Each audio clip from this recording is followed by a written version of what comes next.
Why did communism fail? Let's find out. Communism failed because without any free market, consumers and producers were not incentivized by their own personal gain. The economy was also not efficient enough to provide a sufficient amount of resources to support the population.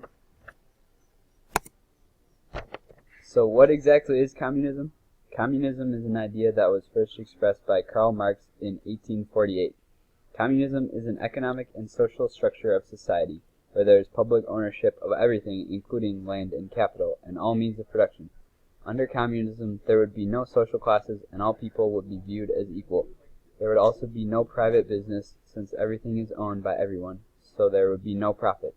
Since all land and capital is owned by the public, the state or government would eventually become powerless and unnecessary. So why did communism fail? Well, we'll tell you. Communism failed partially because there is no free market at all. The invisible hand that Adam Smith talked about explains how the economy and society benefits from people acting in their own interests.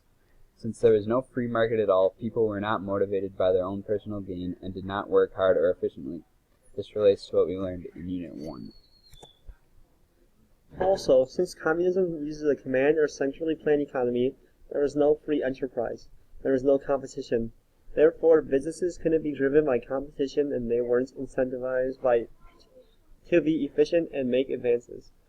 This caused shortages of goods because production could not keep up with demand. This also relates to what we learned in Unit 1.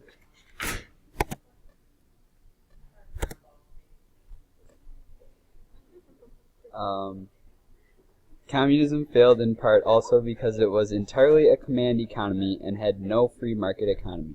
Because of the command economy, every economic decision on output had to be made by the government.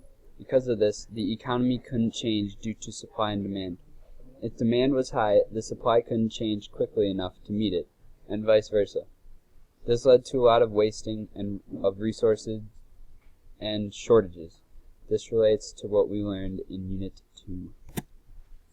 The USSR was a communist state in Eurasia, which collapsed in 1991. This chart compares the GDP or GDP per capita for some formerly USSR states before and after the collapse of the USSR and the end of communism. As you can see, the GDP increased by a lot after the collapse of the USSR.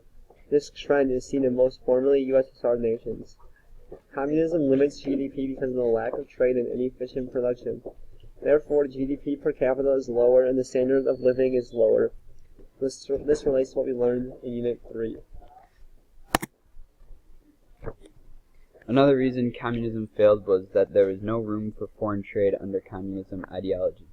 True communism, as envisioned by Karl Marx, would abolish the state, and with no state, there could be no trade.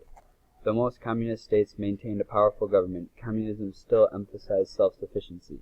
However, many countries did not have the resources to be self-sufficient, and without being able to trade for the goods they needed, they had shortages of goods. Also, capitalist countries would put sanctions or embargoes against communist nations, for example, the U.S. and Cuba, which hurt the economies of communist nations. This relates to what we learned in Unit 5. And that, my fellow Americans, is why communism failed.